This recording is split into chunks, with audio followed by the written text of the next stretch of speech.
చిన్నప్పుడు ఇలాంటి పెన్ లేదంటే పెన్సిల్ మన దగ్గర ఉంటే ఎంత హ్యాపీగా ఎంత ప్రౌడ్గా ఫీల్ అయ్యే వాళ్ళమో కదా. మరి కాదా ఏంటి?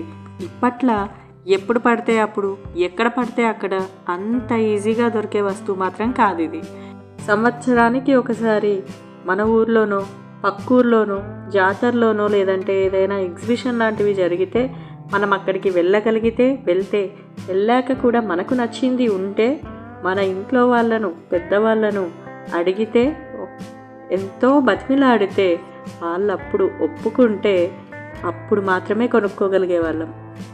అలా కొన్న వాటిని ఎంత అపురూపంగా దాచిపెట్టుకునే వాళ్ళం కదా. రెండో రోజు స్కూల్కి తీసుకెళ్ళి ఫ్రెండ్స్ అందరికీ చూపించడము, దాని గురించి ఉన్నవి లేనివి గొప్పగా చెప్పడము, అలానే ఇంటి చుట్టుపక్కల ఉన్న వాళ్ళందరికీ చూపించి నేను నిన్న ఎగ్జిబిషన్కి వెళ్ళాను ఇలా కొనుక్కున్నాను అని చెప్పుకోవడము, వాటిని ఎంతో జాగ్రత్తగా దాచిపెట్టుకునే వాళ్ళము.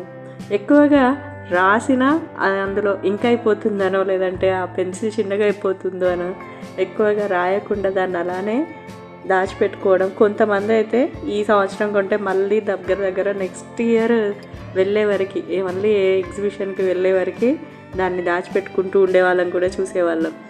ఏంటో చిన్నప్పుడు తెలియని ఆ అమాయకత్వం. మరి అలాంటి పెన్ కానీ పెన్సిల్ కానీ మీ దగ్గర కూడా ఉండి మీరు కూడా హ్యాపీగా ప్రౌడ్గా ఫీల్ అయ్యే మూమెంట్స్ మెమోరీస్ ఉన్నాయా మీకు కూడా?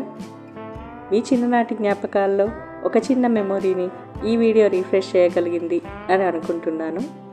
ఒకవేళ వీడియో నచ్చినట్టయితే తప్పకుండా లైక్ చేయండి. ఛానల్లో ఉన్న మిగతా వీడియోస్ అన్నీ చూడండి. నచ్చినట్టయితే తప్పకుండా వాటిని లైక్ చేసి ఛానల్ని సబ్స్క్రైబ్ చేయండి. మళ్ళీ మరికొన్ని మంచి వీడియోస్తో మీ ముందుకు వస్తాను. అప్పటి వరకు బాయ్ మరి.